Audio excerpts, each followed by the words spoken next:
एक घने जंगल में, जहां सभी जानवर मिलजुल कर रहते थे, वहां एक विशाल और शक्तिशाली हाथी रहता था।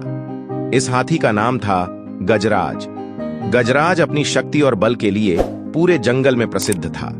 वह अपने विशाल शरीर और भारी कदमों से जंगल में घूमता था। सभी जानवर उससे डरते थे और कोई भी उसकी राह में आने की हिम्मत नहीं करता था। एक दिन गजराज जंगल में घूम रहा था। वह अपनी ताकत का प्रदर्शन करते हुए पेड़ पौधों को तोड़ता और रास्ते में आने वाली छोटी छोटी झाड़ियों को कुचलता जा रहा था। उसी जंगल में एक छोटी सी गौरैया भी रहती थी, जिसका नाम था चंचल। चंचल बहुत ही चुलबुली और नटखट थी और हमेशा अपने छोटे छोटे पंखों से जंगल की सैर करती रहती थी। एक दिन जब चंचल अपने घोंसले में आराम कर रही थी, तभी गजराज वहां पहुंचा और अपने भारी कदमों से चंचल का घोंसला तोड़ दिया। चंचल का घोंसला टूटते ही वह घबरा गई और उड़कर पास के पेड़ पर बैठ गई। उसने देखा कि उसका सारा अंडे टूट चुके थे और उसका घोंसला बर्बाद हो चुका था। वह बहुत दुखी हुई और उसने सोचा कि अब वह क्या करेगी। चंचल ने सोचा कि उसे गजराज को उसकी गलती का एहसास दिलाना होगा। उसने अपने छोटे आकार के बावजूद हिम्मत जुटाई और गजराज के पास जाकर बोली, गजराज, आपने मेरे घोंसले को तोड़ दिया है और मेरे अंडों को नष्ट कर दिया है। आपने बहुत बड़ा अन्याय किया है। गजराज ने उसकी बात सुनकर हंसते हुए कहा, तुम्हारी इतनी हिम्मत कि तुम मुझसे सवाल पूछो? मैं विशाल और शक्तिशाली हूं और तुम एक छोटी सी चिड़िया हो। तुम्हारी क्या औकात है मेरे सामने?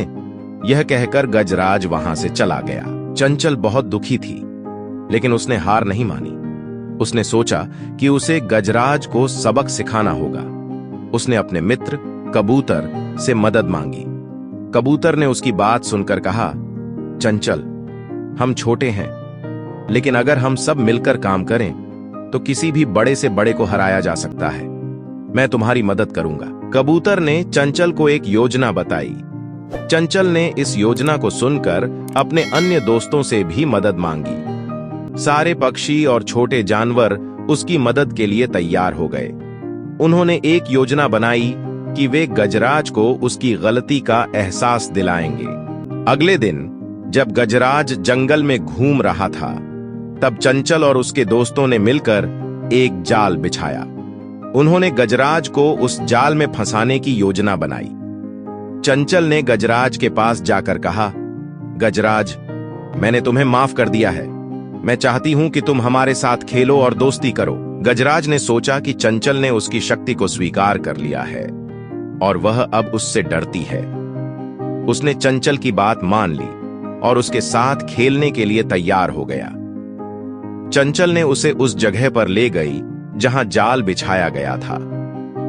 गजराज जैसे ही वहां पहुंचा, वह जाल में फंस गया। गजराज ने बहुत कोशिश की, लेकिन वह जाल से बाहर नहीं निकल पाया।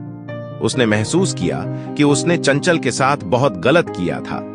चंचल ने गजराज के पास जाकर कहा, गजराज, अब तुम्हें समझ में आया कि छोटे छोटे प्राणियों की भी अहमियत होती है।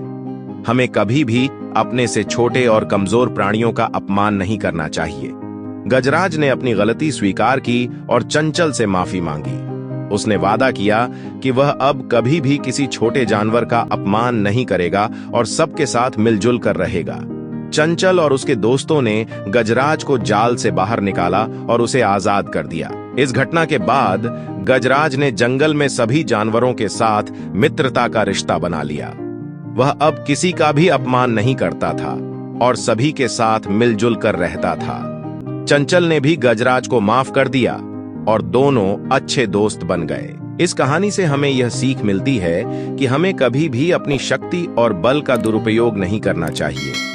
हमें सभी प्राणियों का सम्मान करना चाहिए, चाहे वे छोटे हों या बड़े। सहयोग और मित्रता ही सच्ची शक्ति है और मिलजुल कर रहने से ही हम सभी सुखी और संपन्न रह सकते हैं।